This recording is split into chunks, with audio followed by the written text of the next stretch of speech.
بالله من الشيطان الرجيم بسم الله الرحمن الرحيم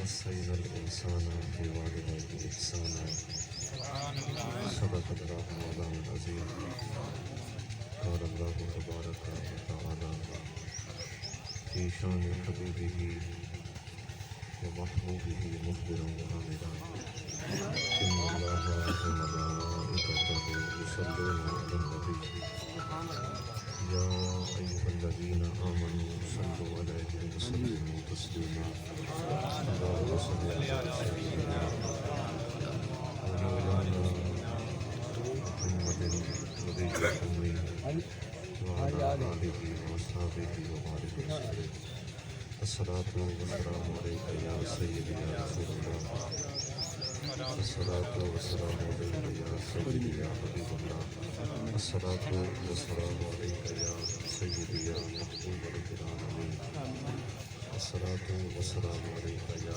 سيدي يا رحمة للعالمين يا رسول الله انظر حالنا يا حبيب الله اسمع قالنا إنني في بحر غم مغرق خذ يدي ساحلنا أشقالنا يا صاحب الجمال ويا سيد البشر من وجهك المنير لقد نزل القمر لا يمكن الصناع كما كان حقه بعد الخدا بزرگ کی قصہ مختصر واجب الاحترام عزت و تکریم احباب محفل حاضرین محفل معززین علاقہ السلام علیکم ورحمۃ اللہ وبرکاتہ۔ دعا ہے کہ مالک لم یزل خالق ارض و سما اللہ تبارک و تعالی جل مجدہ الکریم اپنے عفو و کرم سے اپنے فضل و کرم سے خلاق لم یزل اپنے پیارے نبی علیہ الصلوۃ والسلام کی ساری امت مرحومہ کو اللہ کرم بخشش و مغفرت فرمائے۔ بالخصوص میرے بزرگ محترم جناب چاچا شاہ محمد خان صاحب جن کے اصالِ ثواب کی محفل میں ہم سب یہاں جمع ہیں، دعا ہے کہ اللہ اپنے رحمتوں کے صدقے مرحوم کی بخشش و مغفرت فرمائے۔ بزرگ تھے، نیک انسان تھے، خوش طبیعت اور عمل انسان تھے۔ اللہ تبارک و تعالیٰ اپنے رحمتوں کے صدقے مرحوم کے آخرت کے سارے مناظر اللہ آسان فرمائے۔ بندہ ناچیز نے مختصر سی گفتگو آپ کی سماعتوں کے نظر عرض کرنی ہے۔ دعا ہے کہ اللہ تبارک و تعالیٰ میری زبان کو کلمۃ الحق جاری فرمائے۔ اللہ تبارک و تعالیٰ نے قرآن مجید فرقان حمید کے ذریعے اپنے بندوں کو تاکید ارشاد فرمایا کہ اے میرے بندو، تمہیں تاکید کی جا رہی ہے، تمہیں حکم دیا جا رہا ہے کہ تم اپنے والدین کے ساتھ احسان کرو۔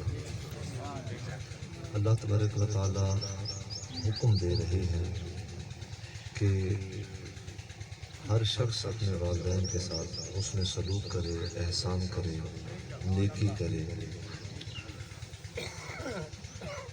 ہم اللہ کے حکم کے پابند ہیں اس لیے کہ وہ ہمارا رب ہے، ہمارا مالک ہے، ہمارا خالق ہے، ہمارا رازق ہے۔ اس نے ہمیں تخلیق کیا، اس نے ہماری خاطر کائنات کو حسن عطا فرمایا، تو اس کا حکم ماننا ہم سب پہ فرض ہے۔ اللہ تبارک و تعالیٰ نے قرآن مجید فرقان حمید کے ذریعے یہی حکم ارشاد فرمایا کہ وَوَصَّيْنَا الْإِنسَانَ بِوَالِدَيْهِ إِحْسَانًا، حضرت انسان تو پابند ہے اپنے والدین کے ساتھ حسن سلوک کرے۔ یہ زندگی بڑی مختصر ہے اور یہ جہان بھی مختصر ہے، یہ دارالعمل ہے۔ انسان نے جو کچھ یہاں پہ عمل کا بیج بوئے گا انسان، جو عمل کا بیج یہاں بوئیں گے وہی فصل ہم کاٹیں گے۔ نیکی کا بیج بوئیں گے تو نیکی والی فصل کاٹیں گے، اگر خدا نہ خواستہ کوئی اور بیج بوئیں گے تو پھر وہی فصل انسان نے کاٹنی ہے۔ انسان بے اختیار ہے، ہمیں اختیار نہیں دیا گیا۔ قبلہ خان صاحب آپ سمجھیں، ہم نہ اپنی مرضی سے آئے ہیں نہ اپنی مرضی سے ہم جاتے ہیں، آنے میں بھی بے بسی ہے، جانے میں بھی بے بسی ہے۔ انسان کا کوئی اختیار نہیں ہے، یہ ہماری زندگی کی حقیقت ہے۔ کوئی شخص بھی ہو اپنی مرضی کے ساتھ دنیا پہ آتا نہیں ہے، کوئی شخص بھی ہو وہ اپنی مرضی سے دنیا سے جاتا نہیں ہے۔ یہ میرے رب کی قدرت ہے، نظام ہے، کوئی آ رہا ہے کوئی جا رہا ہے۔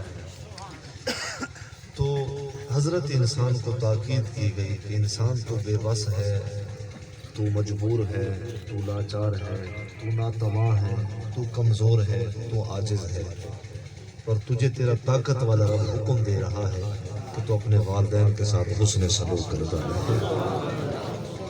یہ پہلا نقطہ تھا، میں امید کرتا ہوں کہ آپ نے سمجھا ہوگا۔ ہم بے اختیار ہیں، اختیار کوئی نہیں، کوئی شخص بھی اس بات پہ اختیار نہیں رکھتا کہ اپنی مرضی سے آئے اور اپنی مرضی سے جائے۔ ایک اور اصول قانون بھی ہے، اصول قدرت بھی ہے۔ آنے کی خبر چند ماہ پہلے مل جاتی ہے، 4 ماہ 5 ماہ 3 ماہ قبل آنے کی خبر مل جاتی ہے، لیکن جانے کی ایک لمحہ پہلے بھی خبر کوئی نہیں ہے۔ یہ انسان کی زندگی کی حقیقت ہے۔ کل تک ہمارے ساتھ تھے، پرسوں تک ہمارے ساتھ چاچا شاہ محمد صاحب، اور آج نہیں ہے۔ یہ ہے زندگی کی حقیقت۔ قاری فیاض صاحب سے جمعہ کو ملاقات ہوئی اور پھر اگلے دن خبر ملی کہ آپ جو ہے وہ فوت ہو گئے اور آپ ایکسیڈنٹ کے ذریعے آپ کا وصال ہوا۔ تو یہ انسان کی زندگی ہے، نہ آنے پہ اختیار ہے نہ جانے پہ اختیار ہے، لیکن جسے اختیار ہے وہ دے رہا ہے حکم کہ حضرت انسان تو پابند ہے اپنے والدین کے ساتھ حسن سلوک کرتا رہے۔ میں ایک جو ہے مضمون قرآن سے عرض کروں گا اور ایک بات میں نے حدیث مبارکہ سے عرض کرنی ہے۔ قرآن مجید پڑھتے ہیں تو سورۃ یوسف 12واں سپارہ آپ اٹھائیں اور سورۃ یوسف کی تفسیر آپ اٹھائیں۔ حضرت یوسف علیہ السلام جب آپ کے بھائیوں نے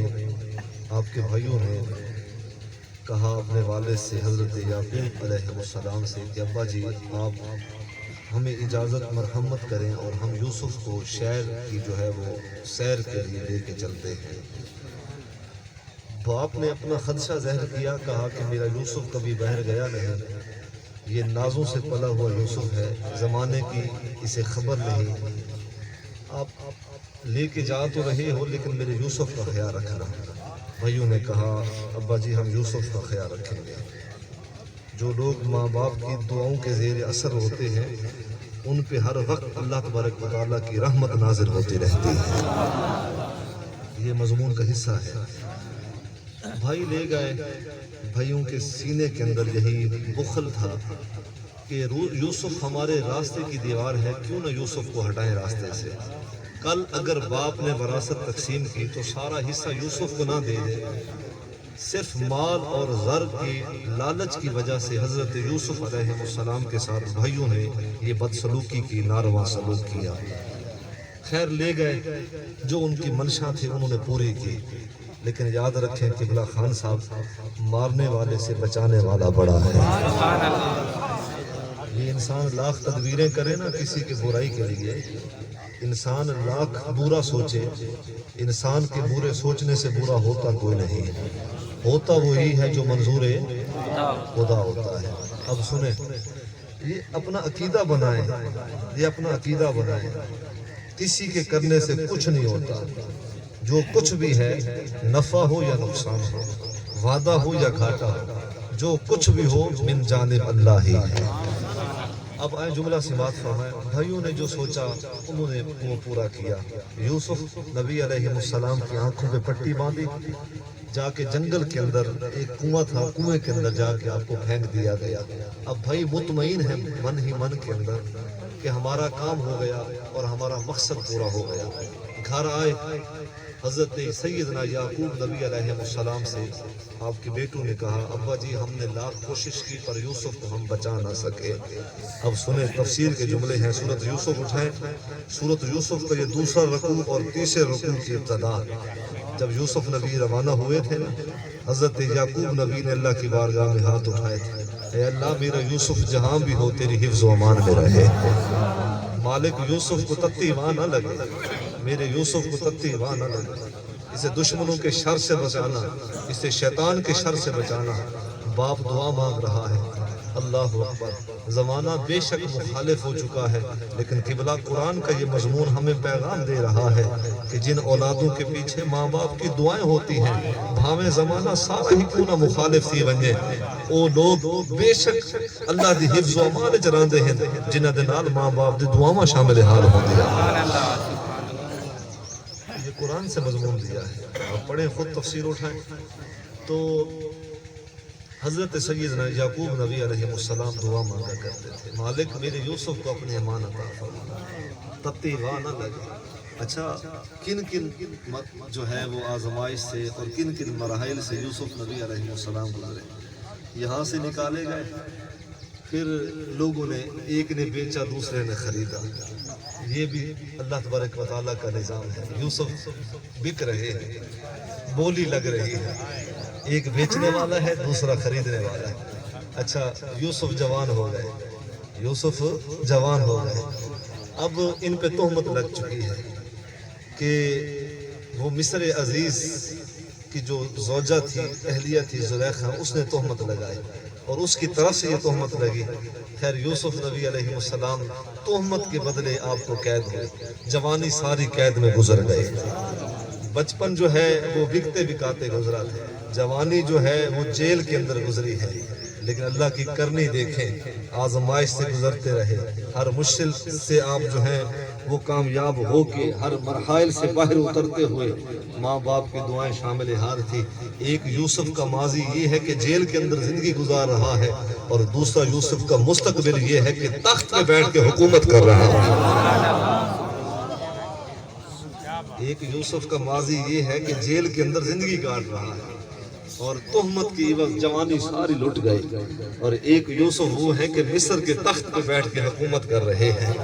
یہ اللہ تبارک و تعالیٰ کی کرنی ہے، کبھی جو ہے یہ نشیب و فراز، کبھی زندگی کے یہ حسن و جمال۔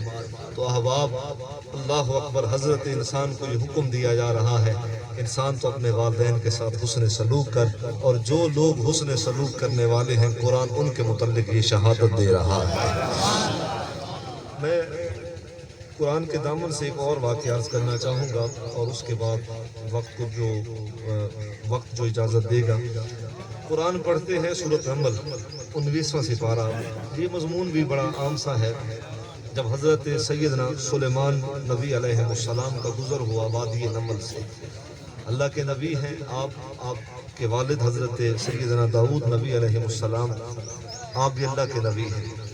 اچھا حضرت سلیمان نبی علیہ السلام نبی بھی ہیں، بادشاہ بھی ہیں، اور آپ کی حکومت بادشاہت کا تصرف یہ ہے کہ وَحُشِرَ لِسُلَيْمَانَ جُنُودُهُ مِنَ الْجِنِّ وَالْإِنسِ وَالطَّيْرِ فَهُمْ يُوزَعُونَ۔ حضرت انسان تو انسان، جن ہوں یا پرندے ہوں، آپ کے حکم کے تابع ہوا کرتے تھے۔ یہ آپ کی حکومت کا ایک تصرف ہے، یہ حکومت کا صرف یہ آپ کی پاور کی، حکومت کی پاور کی ایک پہچان ہے۔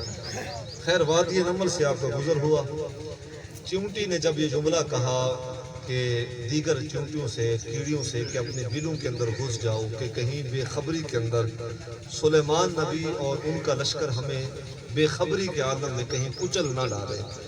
جب چونٹیوں نے یہ کہا نا، بلکہ ساری چونٹیوں کو متنبع کرتے ہوئے ایک چونٹی نے کہا، ایک کیڑی نے جملہ یہ کہا، لا یحطمنکم سلیمان وجنودہ وہم لا یشعرون۔ کیڑی نے یہ کہا دیگر کیڑیوں سے، اپنے بلوں کے اندر مسکن گاہوں کے اندر چلے جاؤ، کہیں بے خبری کے اندر سلیمان نبی اور ان کا لشکر ہمیں کچھ نہ ڈالے۔ اچھا یہ جملہ سنا نا اللہ کے نبی سیدنا سلیمان علیہ السلام، فتبسم ضاحکا من قولہا، آپ مسکرا پڑے، تبسم فرمایا۔ اچھا ایک جملہ سنے، ہم سارے ہی اللہ اکبر رب کی توحید کے بھی ماننے والے ہیں، نبیوں کی رسالت کے بھی ماننے والے ہیں۔ یہ قرآن کا سلوک دیکھیں نا، نبی کی صفت ایک ہے مسکرانا، فتبسم ضاحکا من قولہا، لیکن اللہ ایک صفت کو، ایک حسن کو، ایک انداز کو میرا رب دو رنگوں میں بیان فرما رہا ہے۔ فتبسم ضاحکا من قولہا، سیدنا سلیمان نبی مسکرائے۔ جس وجہ پہ مسکرائے، جڑی گال دوتے آپ کھلے ہیں، میرے رب نے ان گال کو بھی بیان کیتا ہے اور نبی دے مسکراون کو بھی اللہ نے بیان کیتا ہے، فتبسم ضاحکا من قولہا، یعنی کہ صفت ایک ہے۔ آپ سنیں، یہ عقیدوں کی صحت پہ جملہ عرض کر رہا ہوں، آج عقیدے بھی بہت خراب ہوتے چلے جا رہے ہیں۔ جملہ سنیں، فتبسم ضاحکا من قولہا، صفت ایک ہے نبی، تبسم فرمایا۔ قرآن با مقصد کلام ہے، بے مقصد کلام نہیں۔ اس کا ایک ایک لفظ، ایک ایک جز مقصدیت بھی ہے اور انسان کی ہدایت کے ساتھ اس کا تعلق جڑا ہوا ہے، اس کے ایک ایک لفظ کا۔ اب جب نبی کی ایک صفت ایک انداز میں بیان ہو چکی، اسی صفت کو میرے رب نے دوسرے انداز میں کیوں بیان فرمایا؟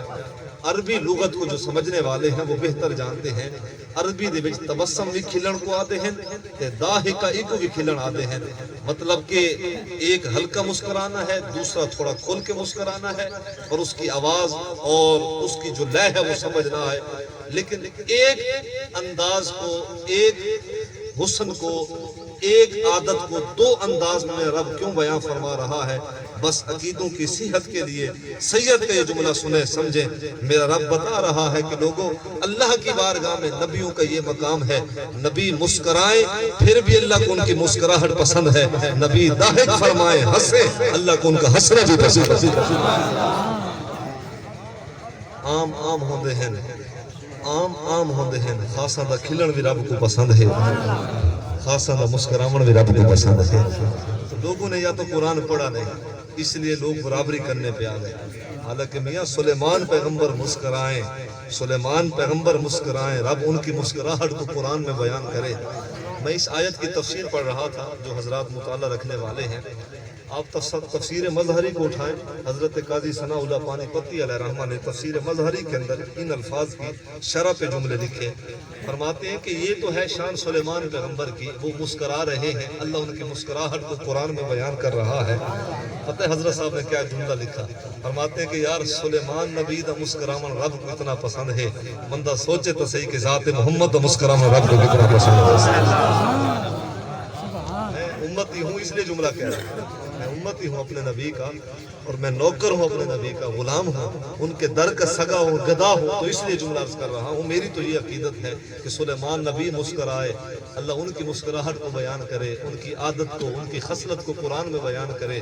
یار جب پاک نبی مسکراتے ہوں گے، اللہ کو ان کی ادا کتنے پسند ہوتی ہے۔ محبوباں تے نکتہ چینی جیڑا کرن تو باز نہیں آندا، اصل منافق جانی ہے اس نو جھوٹے پیار جتاؤندا۔ سانو دسیا عشق دے مفتی جیڑا مڑ مڑ اے فرماؤندا، آزم جتھے دل لگ جاوے، آزم اتھے دل لگ جاوے، اتھے عیب نظر نہیں آئے۔ حضور بے مثل و بے مثال ہے، اپنی بشریت کے اندر بھی بے مثل و بے مثال ہے، اپنی نورانیت کے اندر بھی بے مثل و بے مثال ہے۔ اگر کوئی شخص شوق رکھنے والا ہو کہ بھی میرے علم میں اضافہ ہو، حضور کی نورانیت پہ بات سننا چاہے تو سید اس سے بھی بات کر لے، لیکن چونکہ سال ثواب کی محفل ہے، یہاں پہ جو میں نے لپی تلی پوری میں نے بات عرض کرنی ہے۔ ہمارے نبی اپنی بشریت میں بھی بے مثل و بے مثال ہے، انہاں دے ورگا کوئی بشر بھی کوئی نہیں، انہاں دے ورگا کوئی نور بھی کوئی نہیں۔ اب آئے مضمون کی طرف، فتبسم ضاحکا من قولہا۔ اچھا حضرت سلیمان نبی مسکرائے، اچھا اس کے ساتھ اعتدال والا ایک اور جملہ لے، وہ مسکرائے جو جس وجہ پہ وہ مسکرائے، اللہ وہ وجہ بیان فرمائے کہ چونٹی نے یہ کہا کہ لا یحتمنکم سلیمان وہم لا یشعرون، اپنے دلوں کے اندر گھس جاؤ، کہیں بے خبری کے اندر ہم کچھ نہ ڈالیں۔ اچھا تفسیرات کو پڑھے نا، چونٹی ہے کسی بھی جو ہے سائنسدان سے پوچھ لیں یا آپ ریسرچ کریں گوگل کے اندر، چونٹی کا عقل کوئی نہیں، دماغ سر کے اندر کوئی نہیں، مشینوں کے ذریعے اس کا عقل دیکھا نہیں جا سکتا۔ اب سنیں، لیکن یار جس شے کے اندر عقل کوئی نہیں لیکن جان کی حص ہے، وہ جاندار شے بھی اپنی جان کی پرواہ کر رہی ہے۔ یہ پڑھے لکھے لوگوں کے لیے جملہ ہے جاندار، ہے چونٹی، جنہیں اسا اپنے پیراں دے وچ لتاڑ چھوڑنے ہیں، سب کو پتہ ہی کوئی نہیں چلتا، مکوڑے مار چھوڑنے ہیں دوائیاں سٹ کے، میاں یہ جاندار، لیکن اللہ نے وہ جاندار کو بھی اون جان دے اندر اون دی جان دی محبت رکھ چھوڑی ہے، وہ بھی اپنی جان دی پرواہ کریں دی ہے، دیگر چونٹوں کو خود بھی بچ رہی ہے، دیگر چونٹوں کو بھی کہہ رہی ہے کہ تو سبھی بچ ونجو کہ تھیں بے خبری دے وچ اسا لشکر دے ذات چلا۔ یہاں سے حضرت صاحب میں ایک اور جملہ عرض کر رہا ہوں، جو احباب سوشل، جو لوگ سوشل ہیں، لوگوں سے جڑنے ملنے والے ہیں، اچھا چونٹی اگر اپنی جان کی پرواہ کرتی تو خود چلی جاتی ہے، توجہ ہے آپ جملہ سنیں، میں فقیر بندہ ہوں، میرا مزاج تھوڑا اپنا ہے، اپنی جان کی پرواہ کرتی بھی صرف اپنی جان دی پرواہ کرے ہا، بھج ونجی ہا، انہاں کو متنبع نہ کرے ہا، آکھے میں بچ ونجا، انہاں دی خیر ہے، انہاں دی آپ رکشی ویسی، توجہ ہے آپ یار چیونٹی ہا ہائی بے عقل، لیکن وہ انسان کو تو زیادہ عقل مند ہا، جڑا انسان اپنے ڈھیڑ کے ہاتھ رکھے ہے۔ قبلہ خان صاحب یہ مزاج نہیں ہے تو پھر مجھے بتائیں بھی سید صاحب آپ غلط کہہ رہے ہیں، انسان تے اپنے واسطے سوچا ہے، قرآن کو پڑھ، قرآن کو سمجھ، کو کیڑی ہے، کیڑی آپ بھی بچتی پئی ہے تے نالے اپنے دوستاں کو برادری والی کیڑیاں کو بھی آدھی پئی ہے، تساں بھی بچ ونجو کتھیں لشکر دی ذات چ سنا ونجو۔ سمجھ آئی نقطے کی؟ آپ بھی گناہ تو بچ، اس کو یوں لے لیں، آپ بھی گناہ سے بچیں، کوشش کریں اپنی زبان کے ذریعے، عمل کے ذریعے لوگوں کو بھی گناہ سے بچائیں۔ لا یحتمنکم سلیمان وجنودہ وہم لا یشعرون، اس میں بھی گفتگو ہے، خیر آئے مضمون کو سنیں، میں نے آگے جا کے کہیں حاضر ہونا ہے دعا کے لیے۔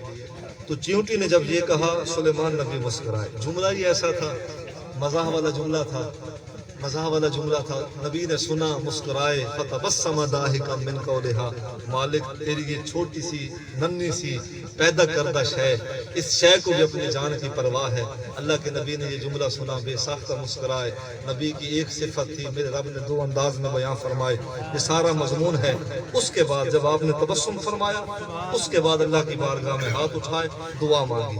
آپ کے خلفاء آپ کے قریب تھے، چاہنے والے متابعین آپ کے سامنے تھے، دیگر مخلوقات الہ جو ہے وہ آپ کے آمنے سامنے تھی۔ سیدنا سلیمان نبی وادی نمل کے اندر پہنچ کے اللہ کے عرش کے سامنے دعا مانگ رہے ہیں۔ وقال رب اوزعنی ان اشکر نعمتک التی انعمت علی وعلی والدی وان اعمل صالحا ترضاہ وادخلنی برحمتک فی عبادک الصالحین۔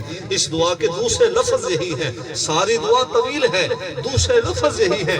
وقت کا نبی بھی ہے، بادشاہ بھی ہے، باپ بھی نبی ہے، باپ بھی نبی ہے، بیٹا بھی نبی ہے۔ اللہ کی بارگاہ میں سلیمان پیغمبر عرض کرتے ہیں، مالک مجھے توفیق دے، میرے قول ہومن یا میرے فعل ہومن، میں کو توفیق دے، میں اپنے قول دے ذریعے بھی ماں باپ نو راضی رکھا، اپنے فعل دے ذریعے بھی ماں باپ نو راضی رکھا۔ میں توفیق دے مالک، میرے قول ہوں یا میرے فعل ہوں، میں اپنے قول و فعل کے ذریعے اپنے ماں باپ کو راضی رکھوں، مجھے توفیق دے میرے ذریعے نے کبھی دکھ نہ پہنچے، میرے ذریعے ان کا کبھی دل نہ دکھے۔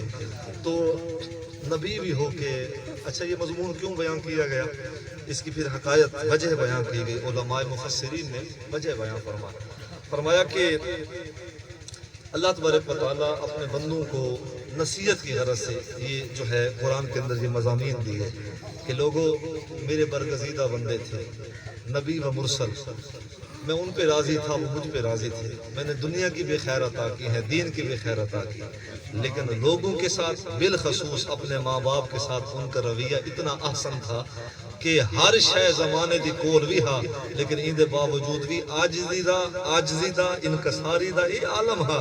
اللہ دی بارگاہ عرض کرنے ہن، مالک سا کو توفیق دے، اسا ہمیشہ ہر حال دے وچ اپنے ماں پیو کو راضی رکھتے رہے۔ حضرت عبداللہ ابن مسعود رضی اللہ تعالی عنہ. اب گفتگو احادیث مبارکہ کے ذریعے میں نے عرض کرنی ہے. ایک حدیث پاک حضرت عبداللہ ابن مسعود رضی اللہ تعالی عنہ آپ جانتے ہیں صحابی رسول ہیں. یہ وہ صحابی رسول ہیں جنہوں نے قرآن حضور سے پڑھا تھا. ایک جملہ سن لیں. بھائی قاری فیاض صاحب رحمۃ اللہ تعالی علیہ، میں ان سے بھی حد پیار کرتا تھا. وجہ یہ تھی کہ جس بندے کا تعلق دین سے ہو وہ قدرتی طور پہ بندے کو اچھا لگتا ہے. ہم اپنے استاذوں پہ ناز کرتے ہیں. میں جن اساتذہ سے ہم نے قرآن پڑھا ہم ان پہ ناز کرتے ہیں، تو جنہوں نے پھر ہم سے پڑھا وہ پھر اپنے اساتذہ پہ ناز کرتے ہیں. حضرت عبداللہ ابن مسعود رضی اللہ تعالیٰ عنہ کے مقدر کو دیکھیں. قرآن پڑھا بھی حضور سے ہے، پھر قرآن سناتے بھی حضور کو رہے. کہتے ہیں کہ رمضان شریف کا چاند چڑھا نا، اللہ کے سونے نبی نے مجھے یاد فرمایا. میں حاضر خدمت ہوا. میں نے ادب کے دائرے میں رہتے ہوئے عرض کیا سرکار آپ نے مجھے یاد فرمایا. سرکار رحمت نور مجسم صلی اللہ علیہ وسلم نے ارشاد فرمایا ہاں عبداللہ میں نے یاد فرمایا. عرض کیا کہ حضور حکم ارشاد فرمایا. عرض کرتے ہیں کہ حضور حکم ارشاد فرمایا. حضور نے ارشاد فرمایا عبداللہ ابن مسعود میرا دل چاہ رہا ہے کہ کوئی مجھے قرآن سنائے. کہتے ہیں کہ میں حضور کے حکم پہ قرآن پڑھنے لگ گیا. سورت بقرہ پڑھی، سورت آل عمران پڑھی، سورت النساء پڑھی. کہتے ہیں کہ سورت النساء میں پہنچا نا، ایک آیت ہے اس پہ میں پہنچا تو میرے سونے نبی نے مجھے حکم دیا کہ عبداللہ ابن مسعود اب بس رک جاؤ. کہتے ہیں کہ میں رک گیا. ہمت نہیں ہو رہی تھی. ادب کے پیش نظر اسا کسی اک بھر کے حضور کو دے دینا ہاسے این گال کو جو اپنے واسطے بے ادبی جان دے ہاسے. اور جو جس کی آج زبان اتنی بے لگام ہو گئی ہو، میں تنقید نہیں کر رہا میاں، حضور دے ادب دے اندر ہی دین لگا ہوا ہے. بس میرا رب کہیں دی ذات پاک دا محتاج کوئی نہیں، نہ کہیں دی عمل دا محتاج. بس جے کو اللہ نے ادب مصطفیٰ دیتا ہے نا، سمجھ گئے کو اللہ نے دین بھی عطا کر چھوڑیا. جہاں دے وچ نبی دی بارگاہ دا ادب کو نہیں نا، ان دی بے شک ایک فوٹی ڈاڑی کیوں نہ ہو. میں سیدہ ریکارڈنگ ہوندی پئی ہے، میرا خون معاف ہے پیا. میں اچھا نا میں قرآن کو بھی پڑھیا ہے، تفسیر کو بھی پڑھیا ہے. تو ہے تفسیروں کو سید نے پڑھا ہے، روحانی تفسیر بھی پڑھی ہے، علماء دی تفسیر بھی پڑھی ہے. لیکن جملہ سماعت فرما جہاں سینے دے اندر حضور دی محبت نہیں، حضور دا ادب نہیں، بس سمجھ کو اللہ نے دین دیتا ہی کوئی نہیں. اللہ نے دین دیتا ہی کوئی نہیں. علم دیتا ہے، دین کو نہیں دیتا. علم وہی شے ہے، دین تو سمجھا ہی کوئی نہیں. یہ بزرگ ہیں نا یہ جملہ بہتر جان دیں. علم ہور شے ہے، معرفت اللہ دی پہچان ہور شے ہے. اب جملہ سماعت فرمائیں. حضرت عبداللہ ابن مسعود رضی اللہ تعالیٰ عنہ فرماتے ہیں کہ میں قرآن پڑھنے لگ گیا. فَكَيْفَ إِذَا جِئْنَا مِنْ كُلِّ أُمَّةٍ بِشَهِيدٍ. کہتے ہیں کہ میں اس آیت پہ پہنچا، حضور نے حکم دیا بس اب رک جاؤ. کہتے ہیں کہ میں رک گیا. میری کیا مجال، پہلے سونے نے حکم دیا پڑھنے لگ گیا، اب سونے نے حکم دیا میں رک گیا. کہتے ہیں کہ بس ہمت نہیں بند رہی تھی، بس ہمت باندھتے ہوئے سرکار کو دیکھا. آدن کہ میں جو ڈٹھا ہے نا، حضور نے اکھیں میں آنسو آ گئے ہیں. پھر حضور نے خود ارشاد فرمایا کہ عبداللہ ابن مسعود وجہ نہیں پوچھی رونے کی، میں سارے کو وجہ نہیں پوچھی کہ سارے اکھیں میں آنسو کیوں آئے. میں عرض کی تھی کہ حضور تو سے خود ارشاد فرماؤ. سرکار رحمت صلی اللہ علیہ وسلم نے ارشاد فرمایا کہ دن قیامت اللہ تبارک و تعالیٰ نے اس آیت کے ذریعے آخرت کی حقیقت کو بیان فرمایا کہ دہاڑے قیامت ہر نبی اپنی امت دوتے گواہ ہو سی، امت اپنے نبی دوتے گواہ ہو سی. میرے ابا حضور فرمایا کرتے تھے ابا اعمال اتنے اچھے تو ہوں، سیرت صورت اتنی کامل تو ہو، بندہ اپنے نبی کو منہ دکھاون جوگا تو ٹھیک ہو. ساری زندگی لوگوں نے بسترے چاہتے تبلیغ کیتی ہے پر اپنے نبی دے نال تعلق نہیں جوڑا. میاں اتنی محنت کیتی ہے، تھوڑی جی اے محنت بھی کریں. ہاں جا وجہ کیا ہے کہ نفس دی پلیتی نہیں گئی، تکبر نہیں گیا. تو جملہ سنیں، حضور نبی کریم صلی اللہ علیہ وسلم دن قیامت امت پہ شاہد ہوں گے، ہر امت اپنے نبی پہ شاہد ہوگی. حضور اس وجہ روئے امت کے احوال کو پیش نظر رکھتے ہوئے اور دن قیامت کی حقیقت کو جانتے ہوئے نبی رحمت صلی اللہ علیہ وسلم کی آنکھوں میں آنسو آئے. یہی صحابی رسول ہیں، انہوں نے سوال کیا، عرض کیا کہ حضور ماں باپ کے حق کیا ہے؟ قرآن اتنی وضاحت سے حکم دے تو حضور نے ارشاد فرمایا دو حق جو قرآن نے بھی بتائے اور صحیح قرآن نے بھی بتائے. ولا سن گنا دو حق یہ جو ہیں قرآن بھی رسے ہیں تے صاحب قرآن نے بھی اوہ رسے ہیں پہلا حق حضور نے ارشاد فرمایا کہ ماں باپ کے ساتھ گفتگو کرو انداز کلام بہتر ہو نرمی کے ساتھ شائستگی کے ساتھ میٹھے انداز میں سونے انداز میں ماں باپ کے ساتھ بات کرو اف ولا تنہرہما وقل لہما قولا کریما کہا کہ ان کے ساتھ اف بھی نہ ہو تمہاری جو کلام ہے تمہارا جو لہجہ ہے وہ سخت نہ ہو تلخ نہ ہو یہ اللہ حکم دے رہا ہے قرآن کے ذریعے اپنے بندوں کو پھر حضور نے حکم ارشاد فرمایا یہ حق ہے ماں باپ کا اولاد ماں باپ کے لیے دعا کرے ماں باپ زندہ ہیں پھر بھی دعا کریں پھر ضابطہ کیا ہوگا اے اللہ ان کی عمر میں برکت فرما ان کے ایمان میں برکت فرما ان کے ایمان میں برکت فرما اور اگر چل بسے تو پھر ضابطہ یہ ہوگا سیغے بدلیں گے اے اللہ ان کی قبر کو اپنی رحمت کا مرکز بنا ان کی روح کو جوار رحمت میں مقام خاص فرما اے اللہ ان کے ساتھ اپنی رحمت والا سلوک فرما انہیں جنت الفردوس میں اعلیٰ مقام عطا فرما اگر چل بسے تو یہ دعا اگر حیات ہے تو یہ دعا اب بس اس پہ ایک جملہ اور میں اس کے بعد آپ سے دعا چاہوں گا آپ دیکھیں کہ یار جن کے ماں باپ سلامت ہیں وہ خوش بخت ہیں میاں جن کے نہیں ہیں قدر ان سے پوچھیں انہاں تو وہاں کے پوچھیں ماں باپ کتنی بڑی نعمت ہوں گے ایک بزرگ میرے مہربان تھے میں نے ایک دن ان سے حال پوچھا کہ انہوں نے پھر اپنا حال سنایا کہتے ہیں کہ قبلہ شاہ صاحب اللہ تبارک و تعالیٰ نے ہر شے دتی ہے نہ اولاد دی کمی ہے نہ زر دی کمی ہے لیکن ٹھڈا سا بھر بیٹھا بزرگ تھی کہ ادے کاش ہر شے ہے ماں باپ بھی ہوں میں تھا حالانکہ پتہ ہے کہ رہنا کسی نے بھی نہیں ہے رہنا کسی نے بھی نہیں یہ خدائی فیصلہ ہر کوئی مانتا ہے لیکن میاں یہ طبعی محبت ہے اولاد کے سینے کے اندر بھی رکھی گئی ہے باپ اور ماں کے سینے کے اندر بھی رکھی گئی ہے اب پڑھیں قرآن یہ قرآن تو بھرا پڑا ہے ان مضامین پہ حضرت سیدنا زکریا نبی علیہ السلام دعا مانگا کرتے تھے حضرت زکریا علیہ السلام دعا مانگا کرتے تھے یہ بنی اسرائیل کے مقتدی انبیاء میں سے آپ کا شمار ہے دعا مانگتے ہیں اے اللہ مجھے کوئی صالح بیٹا عطا فرما مجھے میرا جانشین عطا فرما میرا وارث مجھے عطا فرما حضرت ابراہیم دعا مانگ رہے حضرت جو ہے وہ سیدنا موسیٰ نبی علیہ السلام دعا مانگ رہے تو یہ دعائیں مانگی جا رہی ہیں کہ اللہ صالح نیک اولاد عطا فرما تو اس لیے کہ طبیعت کے اندر ماں باپ کی طبیعت کے اندر اولاد کے رہنے والے ہیں آپ دیہات کے رہنے والے ہیں میں یہ جملہ آن دا سپاٹ آن دا ریکارڈ عرض کر رہا ہوں چونکہ میں ایک پریکٹیکل بندہ ہوں زمانے کی فطرت زمانے کے احوال کو باخبر ہوں بے خبر نہیں ہوں آپ جانوروں کو دیکھیں نا بلی کے بچے کو دیکھ لیں بلی کے بچے کو دیکھ لیں جب تک بچے چلن پھرن دے نہیں تھے نا بلی انہوں کو بھی اپنے تو دور نہیں ہونے دے یہ کیا ہے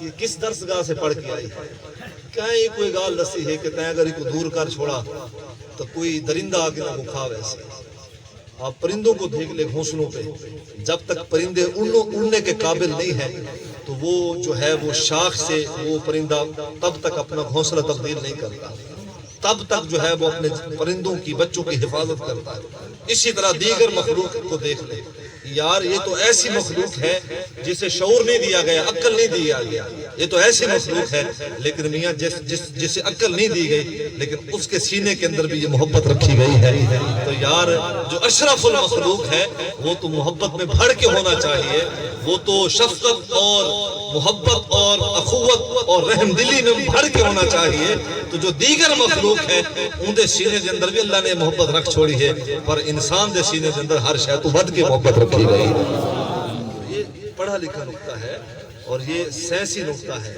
تو انسان کے ساتھ یہ تعلق جو ماں باپ کا ہے یہ بڑا درینہ تعلق ہے تو حکم دیا گیا کہ حضرت انسان تو اپنے والدین کے لیے دعا کر صحابی رسول ہیں حضرت ابو ہریرہ رضی اللہ تعالیٰ ان کی والدہ بعد میں اسلام لائے ان کی والدہ بعد میں اسلام لائے یہ حضور کی خدمت میں آئے روتے ہوئے عرض کرتے ہیں کہ حضور میری والدہ کی ہدایت کے لیے یعنی کہ اسلام کے لیے اللہ انہیں ایمان عطا فرمایا آپ دعا فرمائیں کہ ماں باپ زندہ ہوں پھر بھی دعا کریں ماں باپ اگر اللہ کے فیصلے کے مطابق چل بسے ہوں پھر بھی ان کے لیے دعا کریں تو حضور سے عرض کیا گیا بس آپ کی توجہ حضور سے عرض کیا گیا کہ حضور آپ دعا کریں حدیث مشکات ہے حضور نے ہاتھ اٹھائے اللہ کے سونے نبی نے ہاتھ اٹھائے نبیوں کے نبی نے ہاتھ اٹھائے امام الانبیاء حضور سرور کائنات اصل کائنات، مقصود کائنات.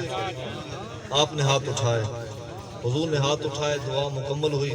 سامان دعا رکھتے، دعا مکمل ہوئی. حضرت ابو ہریرہ پہلے سے جلدی اپنے گھر سے جو ہے وہ رواں دواں ہوئے. راستے میں ایک صحابی رسول ملے، کہا کہ ابو ہریرہ آج بڑی جلدی ہے، جلدی کی کوئی وجہ؟ آپ نے کہا کہ اللہ کے سونے نبی صلی اللہ علیہ وسلم سے میں نے دعا کروائی ہے اپنی والدہ کے ایمان کے لیے. آج دیکھنا چاہتا ہوں کہ اللہ کے رسول کی دعا پہلے عرش پہ پہنچتی ہے یا ابو ہریرہ پہلے گھر پہنچتا ہے؟ یہ تو ہے اس حدیث کا جو ہے خلاصہ متن. اچھا، گھر پہنچے، دکل باب کیا، اماں صاحبہ نے دروازہ کھولا. غسل پہلے کر چکی تھی. پہلا جو ان کی زبان پہ یہی جو جملہ تھا وہ یہی تھا، ابو ہریرہ دیکھ اب تو خوش ہو جا، میں نے بھی اسی نبی کا کلمہ پڑھ لیا ہے جس نبی کا تم نے کلمہ پڑھا ہے. تو ماں باپ زندہ ہوں پھر بھی دعا کریں. ماں باپ اگر دار فانی کو چھوڑ چکے ہوں، خدا ہی فیصلہ اگر آپ پہنچا ہو، پھر بھی دعا کریں. یہ ان کا حق ہے. ان کا رویہ جیسا بھی ہو، ان کا رویہ جیسا بھی ہو، آپ نے ان کے رویے کو دیکھ کے اپنے رویہ نہیں تبدیل کرنے، بلکہ ہم نے جو ہے وہ اپنے رویوں کو اور اپنی طبیعتوں کو بہتر کرنا ہے. اپنے والدین کے ساتھ ہم نے ہر صورت اچھا سلوک کرنا ہے. حضور نے تیسرا حق ارشاد فرمایا کہ ماں باپ کے قریبی رشتہ داروں کے ساتھ حسن سلوک کرو. چوتھا حق ارشاد فرمایا کہ ماں باپ کے وعدوں کی تکمیل کرو اور امانتوں کی حفاظت کرو. اللہ تبارک و تعالی ہمیں دین سمجھنے کی توفیق عطا فرمائے. یہاں رسمن نہیں آئے، یہاں ہم رسمن نہیں آئے. عام طور پہ لوگ نا وہ سمجھتے ہیں کہ یار خان صاحب بھی ہماری قرخانی پہ آیا کرتے تھے، ان کے بیٹے آیا کرتے تھے، چلو ونو منہ دکھاؤں. اگر یہ نیت ہوگی نا قبلہ خان صاحب، پھر نیکی نہیں ملے گی. اگر یہ نیت ہو کہ میں اپنے ایک مومن بھائی کے اصحال ثواب کے لیے جا رہا اور ان کے گھر تعزیت کے لیے جا رہا ہوں، اگر یہ نیت ہوگی تیرے ہک قدم دوتے اللہ اپنی شان دے مطابق تے کو اجر عطا فرما چھوڑے. ان محافل سے دین سیکھا کرے، سنجیدہ طبیعت لے کے آیا کرے. مزاح، طنز اور شکم کا یہ جو یہ تنگی ہے یہ نہ لے کے آیا کریں. دین کے سیکھنے کی غرض سے آپ آیا کریں. دعا ہے کہ اللہ تبارک و تعالیٰ اپنے حق ادا کرنے کی بھی توفیق عطا فرمائے، اپنے بندوں کے حق بھی ادا کرنے کے اللہ توفیق عطا فرمائے.